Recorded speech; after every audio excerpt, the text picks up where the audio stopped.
মাজার এবং ওরস ইত্যাদিতে গান বাজনা ও নাচানাচি করা হয়, ইসলামের নামে এই কাজগুলো করা কতটা যুক্তিসঙ্গত?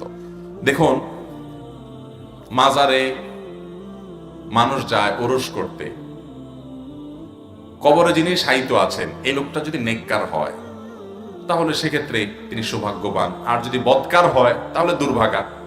তো তার কবরের ওই জায়গাতে ফুর্তি করা, আনন্দ করা, উৎসব করা, গান বাজনা করা ইসলামী দৃষ্টিকোণের আলোচনা একটু পরেই করেন। আসেন একটু নিজের বিবেককে জিজ্ঞাসা করি, একটা মানুষের কবরের আশেপাশে ফুর্তি ফার্তা করার কোনো যৌক্তিকতা থাকতে পারে?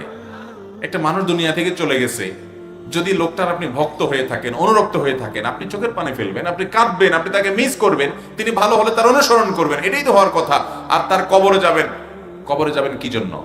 জিয়ারত করার জন্য। কবরে যাবেন কি জন্য? কবরে যিনি সাহিত্য আছেন তার কাছ থেকে নেওয়ার জন্য যাবেন, না তাকে দেওয়ার জন্য যাবেন? আমার প্রশ্ন বুঝেন নাই? যিনি কবরে থাকেন, আমরা কবরে যাই কি তাকে কিছু দিয়ে আসার জন্য, না নিয়ে আসার জন্য? কি দিয়ে আসতে যাই? দোয়া। মাশাআল্লাহ, আপনারা ভালো জানেন। মাশাআল্লাহ, কবরে যিনি শাহিদ থাকেন তাকে আমরা কি দিতে যাই? সালামুন আলাইকুম দারা কওমিন মুমিনিন ইন্না ইনশাআল্লাহু বিকুম লালাহিকুন নাসআলুল্লাহ লানা ওয়া লাকুমুল আফিয়া। বিভিন্ন রকমের দোয়া হাদিসে আসছে। এই যে সালাম দেই কবরবাসীকে, আমরা তোমাদের প্রতি আল্লাহ শান্তি বর্ষণ করুন, এই দোয়া দিতে যাই নাকি নিতে যাই? কবরবাসীকে আমাদেরকে কিছু দেওয়ার ক্ষমতা আছে এখন? নাই। তাহলে আমরা দিতে যাচ্ছি। সেখানে কবরে গিয়ে আপনি সন্তান আশা করছেন, ব্যবসার উন্নতি আশা করছেন, রাজনীতির ভালো কিছু আশা করছেন, আপনার বিপদ আপদ দূর হোক সেটা চাচ্ছেন। এটা কেমন কথা রে ভাই?